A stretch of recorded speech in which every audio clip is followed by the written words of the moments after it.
Dear student, मैंने पिछले video में आपके लिए अच्छी स्थिति में वैद्युत क्षेत्र की तीव्रता के लिए पूरा डेरिवेशन दिया था। लेकिन आज हम इस पूरे चैप्टर का निचोड़ ले रहे हैं।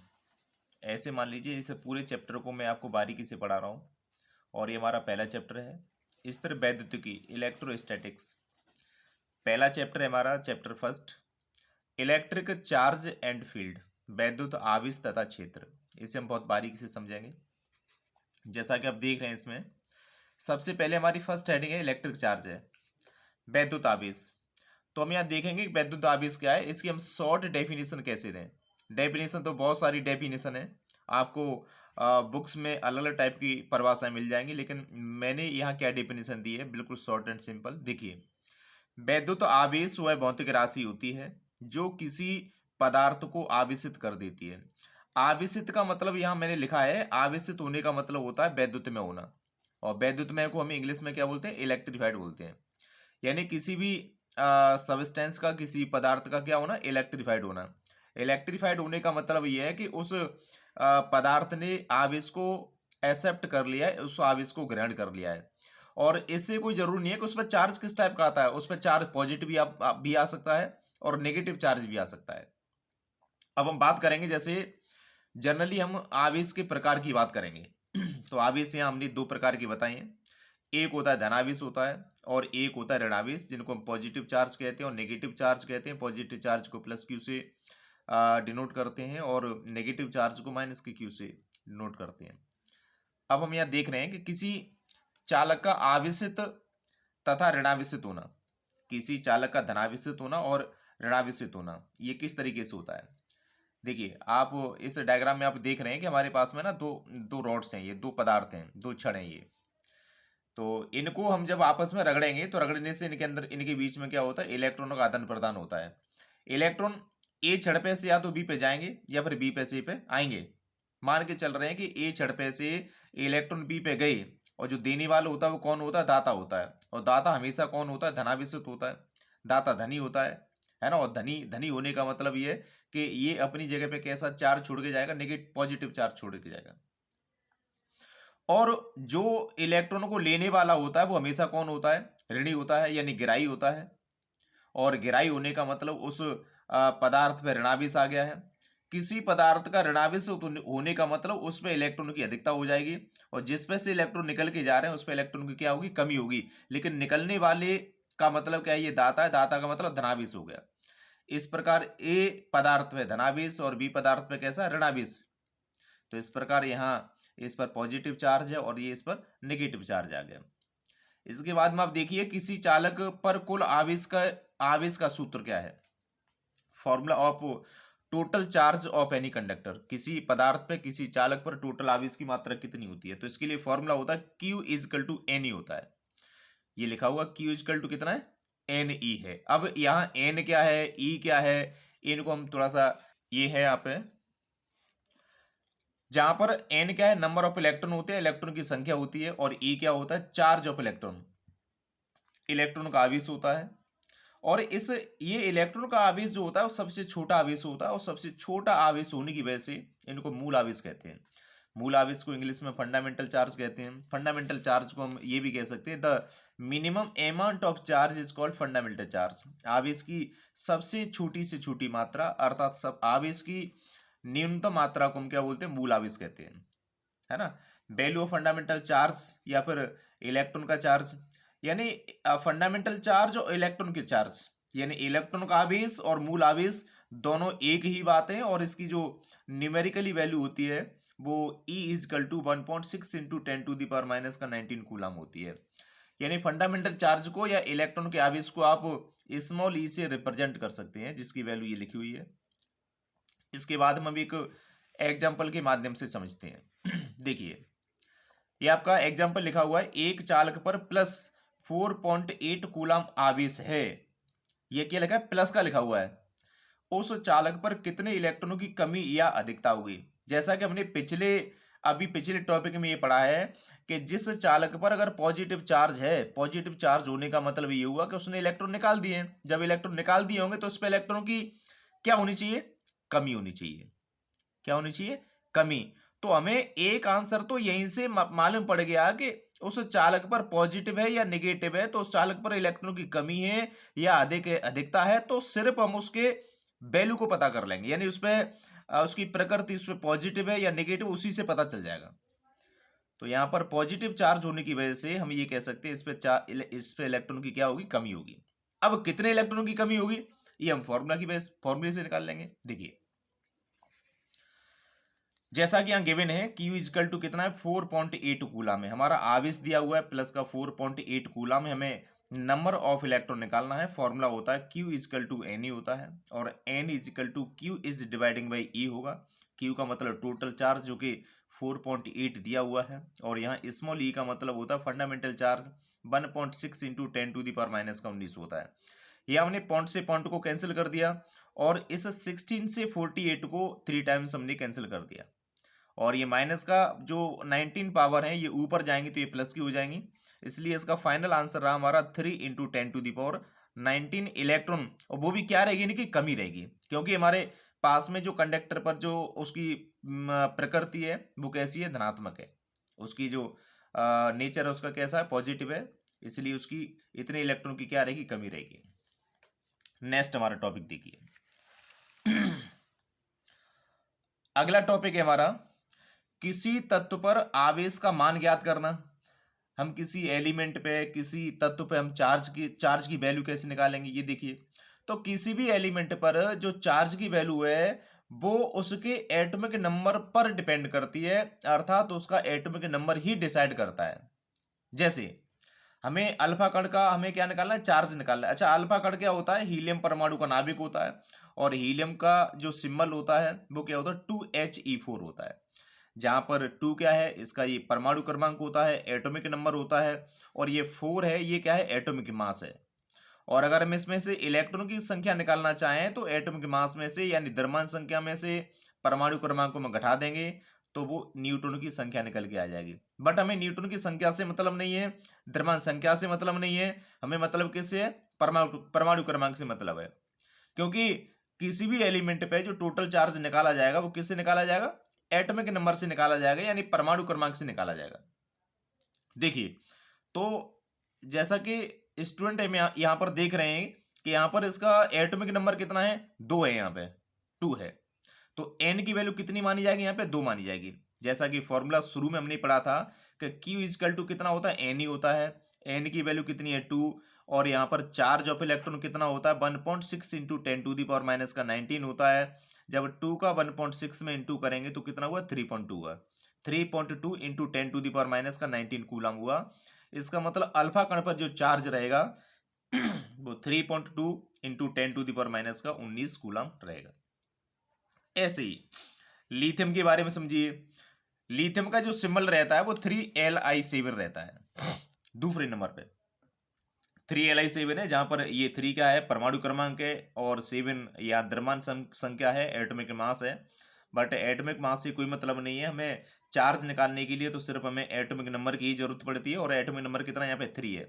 Q इजकल टू कितना होता है, n ही होता है, और n की वैल्यू यहाँ कितनी है, 3 है, एटॉमिक नंबर 3, और E की वैल्यू फिक्स होती है। जब इंटू करेंगे इसका तो 4.8 into 10 to the power minus का 19 कूलम होगा। तो ये इसका क्या है, टोटल चार्ज आ गया। इसके बाद में है आपका आवेश संरक्षण का नियम है, आवेश संरक्षण का नियम, conservation law of charge. Conservation law of charge, आवेश को न उत्पन्न किया जाता है और न इसे नष्ट किया जा सकता है, इसे आवेश संरक्षण का नियम कहते हैं। जिस तरीके से हमने 9th में 10th में ये पढ़ते आए हैं कि ऊर्जा संरक्षण का नियम क्या होता है, कंजर्वेशन लॉ ऑफ एनर्जी क्या होती है, ऊर्जा को न उत्पन्न किया जाता है, न इसे नष्ट किया जा सकता है, इसे केवल एक रूप से दूसरे रूप में बदला जाता है, इसे ऊर्जा संरक्षण का नियम कहते हैं। बिल्कुल उसी तरीके से आवेश संरक्षण का नियम है, आवेश को ना हम क्या कर सकेंगे, क्रिएट कर सकेंगे, ना इसे डिस्ट्रॉय कर सकेंगे, और इसी को हम क्या बोल सकते हैं, कंजर्वेशन ऑफ चार्ज कहेंगे। नेक्स्ट हमारा टॉपिक रहेगा देखिए आवेश का मान वैद्युत धारा के पदों में, आवेश का मान वैद्युत धारा I के पदों में, the value of charge in terms of electric current. इसके लिए फॉर्मूला क्या रहेगा, Q इक्वल टू I रहता है, यहाँ पर Q क्या होता है, चार्ज होता है, आई इलेक्ट्रिक करंट होता है और टी क्या होता है, टाइम होता है, वो मैंने लिखा है नीचे। आई इलेक्ट्रिक करंट हुआ यानी वैद्युत धारा है, टी टाइम है यानी समय है। तो यहाँ पर इसकी चार्ज की यूनिट की बात करें तो इसकी यूनिट होगी, करंट की यूनिट एम्पियर होती है और टाइम की यूनिट सेकंड होती है, यानी एम्पियर इंटू सेकंड को हम शॉर्ट में कूलम बोल देते हैं। क्या बोलेंगे इसे? कूलम बोल देंगे इसे हम। अब इसकी राशि की बात कर लेते हैं कि आवेश कैसी राशि है, कैसी क्वांटिटी है ये। तो वैद्युत धारा अदिश राशि होती है। वैद्युत धारा कैसी होती है? अदिश राशि होती है। समय भी अदिश राशि होता है, टाइम भी अदिश राशि है। जब दो अदिश राशियों को गुणा करते हैं, इंटू करते हैं, तो हमेशा अदिश राशि ही बनती है।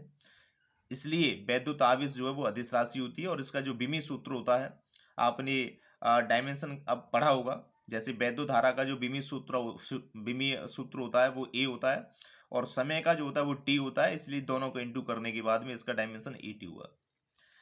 इसके बाद में हमारा नेक्स्ट टॉपिक जो रहेगा वो ये है, धारा आई तथा समय टी के पदों में इलेक्ट्रॉन की संख्या ज्ञात करना। वैद्युत धारा आई तथा समय टी के पदों में इलेक्ट्रॉन की संख्या ज्ञात करना, ये हमारा टॉपिक है। जैसा कि हमने अब तक दो फॉर्मूले पढ़ लिए हैं वैद्युत आवेश के। एक कौन सा पढ़ा है हमने? अभी अभी पढ़ा है, क्यू बराबर आई टी है। और एक फॉर्मूला हमने क्या पढ़ा था अभी? क्यू इक्वल टू एन ही है। दो फॉर्मूले हैं। हमें पता है कि जब दो समीकरणों में, दो इक्वेशंस में जब एक साइड बराबर होती है तो उसकी कंपेयर कर देते हैं। ऐसे ही इन दोनों इक्वेशंस में एक साइड बराबर है यानी लेफ्ट हैंड बराबर है तो राइट हैंड भी बराबर होगी। तो यहाँ लिख दिया comparing equation first and second. जब हम फर्स्ट और सेकंड इक्वेशन की कंपेयर करेंगे तो एन ई इजकल टू क्या रहेगा? आई टी रहेगा। N equal to I T हुआ, और यहां से एन निकालेंगे हम, एन की value I T is dividing by E. ये हमने इलेक्ट्रॉन की संख्या का एक्चुअल फॉर्मूला निकाला है वैद्युत धारा और समय के पदों में, जहां पर आई क्या है? वैद्युत धारा है, टी क्या है और समय होता है, स्मॉल ई क्या है? ये इलेक्ट्रॉन का आवेश होता है, और जिसे हम फंडामेंटल चार्ज कहते हैं, मूल आवेश कहते हैं, जिसकी वैल्यू होती है 1.6 इंटू 10⁻⁻⁻⁻⁰ कूलम होती है। नेक्स्ट, इस पे आप एक न्यूमेरिकल देखिए, एक एग्जांपल समझिए। जैसा कि हमारा एग्जांपल है, किसी चालक में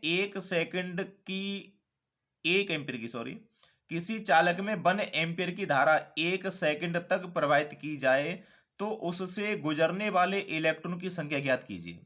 बहुत इंपॉर्टेंट क्वेश्चन है ये, अक्सर ऐसे क्वेश्चन पूछे जाते हैं। तो हमें इसमें क्या पहचानना है? इस क्वेश्चन में ये पहचानना है कि दिया क्या है और पूछा क्या है। आपको सिर्फ ये पता चल जाए कि इस क्वेश्चन में दिया क्या है और पूछा क्या है, उसी के अकॉर्डिंग आप फॉर्मूले को यूज कर सकते हैं। जैसे कि एम्पियर, एम्पियर किसकी वैल्यू होती है? करंट की वैल्यू होती है, वैद्युत धारा की होती है। तो यहाँ पर आई की वैल्यू 1 एम्पियर है। 1 सेकंड तक, 1 सेकंड यानी टाइम की वैल्यू कितनी है? 1 सेकंड है। क्या पूछा है उसमें? इलेक्ट्रॉन की संख्या। इलेक्ट्रॉन की संख्या को किससे लिखते हैं? ऐसे लिखते हैं। तो अभी हमने फॉर्मूला ये निकाला था, एन इज इक्वल टू कितना होता है? आई टी अपॉन टी होता, ई होता है। आई की वैल्यू 1 है, टी की वैल्यू 1 है, ई की वैल्यू फिक्स होती है। जब इसे हम कैलकुलेशन करेंगे तो कैलकुलेशन करने के बाद में इसका जो फाइनल आंसर रहेगा हमारा 6128 इंटू 10⁻⁻ इलेक्ट्रॉन रहेगा। 18 इलेक्ट्रॉन्स रहेंगे इस पे। ऐसे हमारा दूसरा क्वेश्चन है, एक चालक पर 500 इलेक्ट्रॉन की अधिकता है तो उस पर आवेश की प्रकृति और मान बताइए। यहां पर क्या है? इलेक्ट्रॉन की अधिकता। अधिकता का मतलब क्या है? अधिकता मतलब ये है कि उसने इलेक्ट्रॉन ले लिए किसी चालक ने, और जब कोई इलेक्ट्रॉन ले लेता है तो वो कैसा होता है? ऋणी होता है, अर्थात उसकी प्रकृति कैसी होगी? ऋणावेशित होगी। और कितना मान होगा इसका? अब ये 500 इलेक्ट्रॉन, ये क्या है? एन की वैल्यू है, संख्या है, ये नंबर ऑफ इलेक्ट्रॉन्स है ये। देखिए यहां पर उसने चार्ज पूछा है, नंबर ऑफ इलेक्ट्रॉन दिए हैं, फॉर्मूला क्यू इक्वल टू क्या रहेगा? एन ही रहेगा। एन की वैल्यू कितनी है? 500 है। ई की वैल्यू हम जानते ही है, 1.6 इंटू 10⁻⁻⁻⁹ रहता है। जब दोनों को इंटू करेंगे तो 8 इंटू 10⁻⁻⁸ 17 कूलम ये हमारा चार्ज रहेगा। और कैसा रहेगा? क्या है इस पे? इलेक्ट्रॉन की अधिकता। तो अधिकता होने का मतलब क्या है? ऋणावेशित चार्ज रहेगा इस पे। नेक्स्ट हमारा टॉपिक देखिए।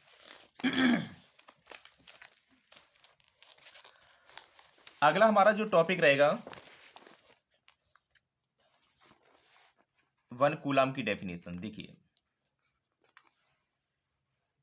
1 कूलम की परिभाषा है।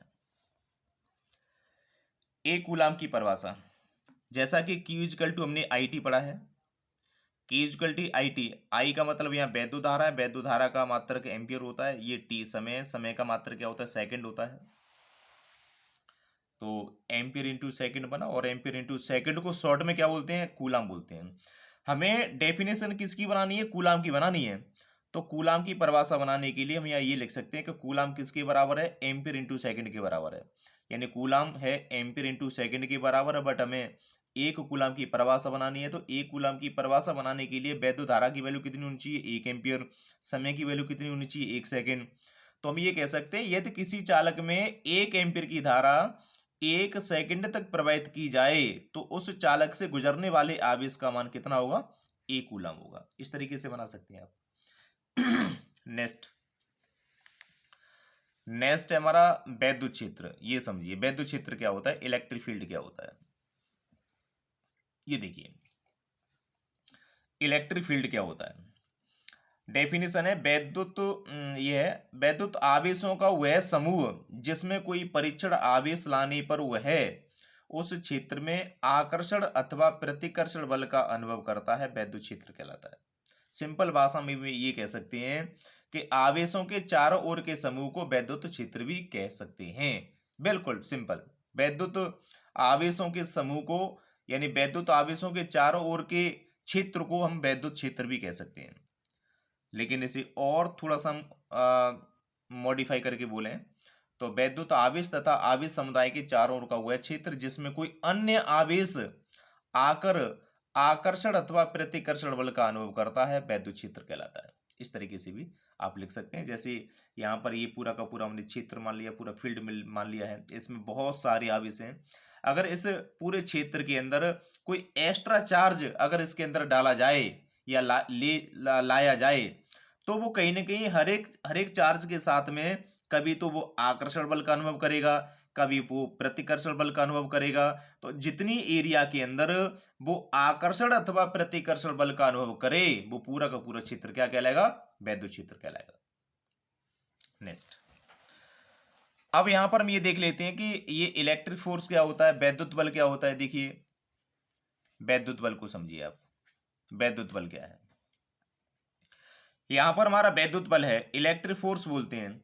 वैद्युत आवेशों के बीच लगने वाले बल को वैद्युत बल कहते हैं। यानी जो आवेशों के बीच में जो फोर्स काम करेगा उस फोर्स को ही हम क्या बोलेंगे, इलेक्ट्रिक फोर्स यानी वैद्युत बल बोलेंगे। अब ये वैद्युत बल कितने प्रकार के होते हैं, ये देखें, ये 2 प्रकार के होते हैं। आकर्षण बल होता है और प्रतिकर्षण बल होता है। अट्रैक्शन फोर्स होता है और प्रतिकर्षण को रिपल्सन फोर्स बोलते हैं। ये 2 टाइप के होते हैं।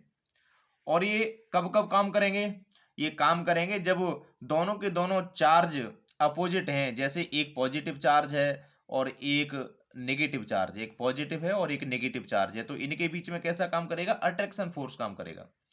प्रतिकर्षण बल कहाँ काम करता है, सजातीय आवेशों के बीच में काम करता है। सजातीय का मतलब सेम चार्ज, या तो वो दोनों के दोनों पॉजिटिव हों या दोनों के दोनों नेगेटिव हों, तो उनके बीच में कौन सा काम करेगा, प्रतिकर्षण।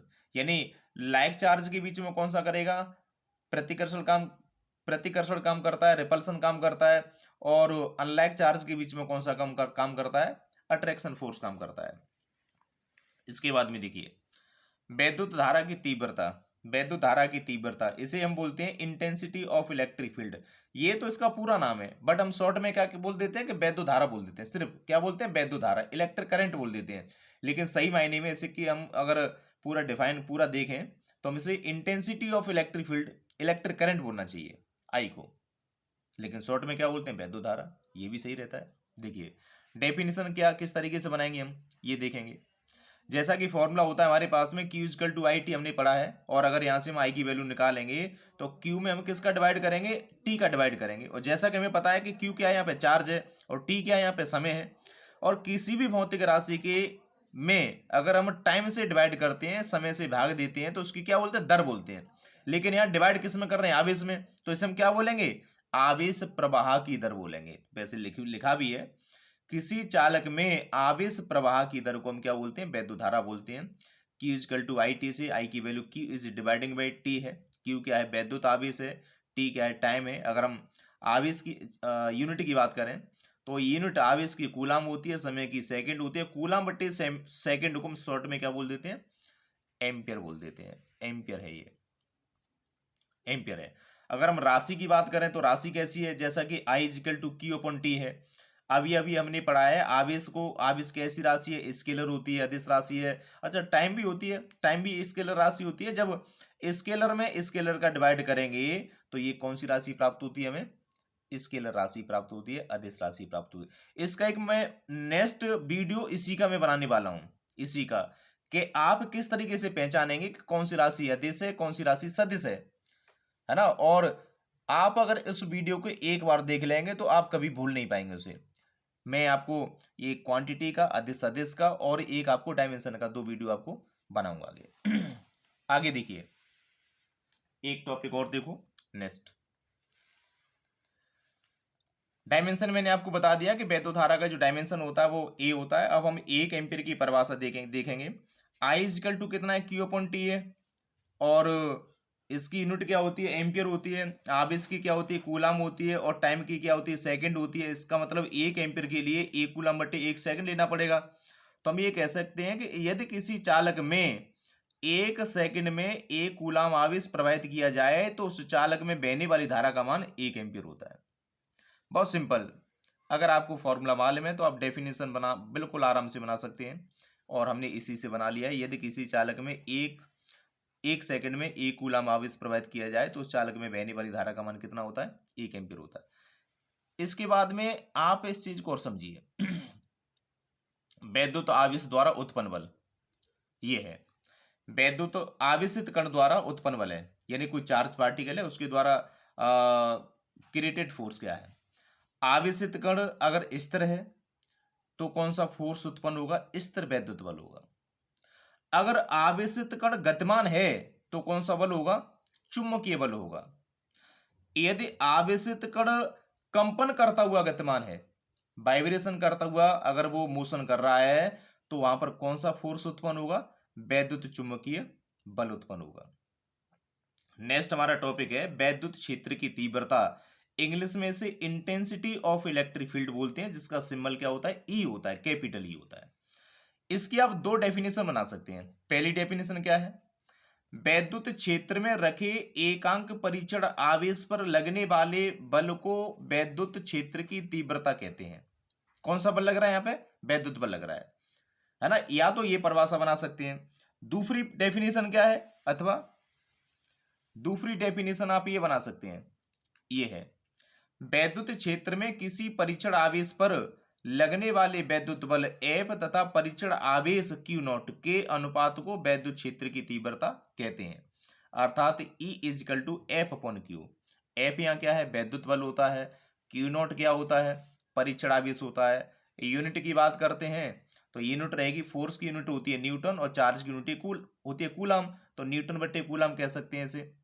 अगर हम इसकी राशि की बात करें तो राशि होती है आपकी, देखिए ये फोर्स है, और फोर्स जो हमेशा वेक्टर क्वांटिटी होती है, चार्ज स्केलर होती है, यानी ये सदिश और ये अदिश है। जब सदिश में अदिश का डिवाइड करते हैं तो वो हमेशा क्या बनती है, सदिश राशि बनती है, वेक्टर राशि बनती है। बीमित सूत्र की बात करें, ऊपर बल है, बल का डायमेंशन होता है ml(t-2) होता है। नीचे आवेश है, आवेश का क्या होता है, at होता है। जब at को ऊपर ले जाएंगे तो ml(t) को ऊपर ले जाएंगे तो एक पावर यहां से मिलेगी, माइनस का 3 हो जाएगा, और a यहां से मिलेगा तो ये ऊपर चला जाएगा। इसके बाद में आप एक चीज और देखिए कि जितनी भी तीव्रताएं होती हैं, चाहे भले वो वैद्युत क्षेत्र की तीव्रता हो, भले वो चुंबकीय क्षेत्र की तीव्रता हो, और या भले ही वो गुरुत्वीय क्षेत्र की तीव्रता, वो सारी तीव्रताओं के अंदर क्या होता है, डायरेक्शन होता है। और जिसके अंदर भी डायरेक्शन आ जाए वो हमेशा राशि कैसी मानी जाती है, सदिश राशि मानी जाती है।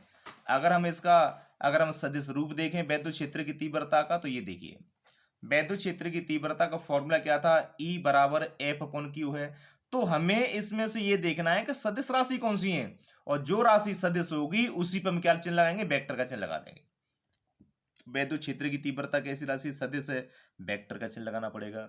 बल कैसी राशि है, सदिश राशि है, तीर का चिन्ह लगाना पड़ेगा, एरो का चिन्ह लगाना पड़ेगा। आवेश कैसी राशि है, अदिश राशि है, इस पे आपको कोई वेक्टर का चिन्ह नहीं लगाना पड़ेगा। अर्थात इसका जो वेक्टर फॉर्म रहा, ई पे वेक्टर इजिकल टू एफ पे वेक्टर अपॉन क्यू नॉट, ये हमारा सदिश रूप है। बच्चों, अगर आपको वीडियो अच्छी लगी है तो आप इसे करें लाइक और सब्सक्राइब करना ना भूलें, जिससे कि इसके बाद का जो टॉपिक है बहुत ही इंपॉर्टेंट टॉपिक मैं डालने वाला हूं, तो उसका नोटिफिकेशन आपको मिल जाए और उसे बहुत अच्छे तरीके से आप स्टडी कर पाए। Thank you.